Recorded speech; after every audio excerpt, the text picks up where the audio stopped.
Every single book which I've toppers suggested, but nothing worked for me.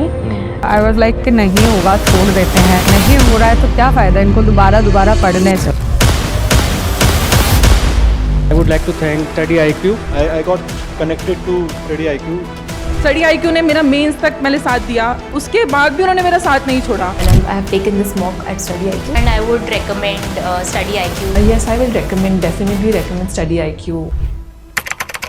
मैंने आपको बताया था कि इजराइल ईरान के ऊपर में अटैक करेगा और मैंने बहुत सारे रीजन दिए थे, पर कुछ लोग स्केप्टिकल थे कि ऐसा होगा नहीं होगा। पर आज सुबह इस चीज को लेकर के पूरी दुनिया को इजराइल ने बता दिया है कि हमने 2007 के बाद सबसे बड़ा अटैक किया है ईरान की धरती के ऊपर में।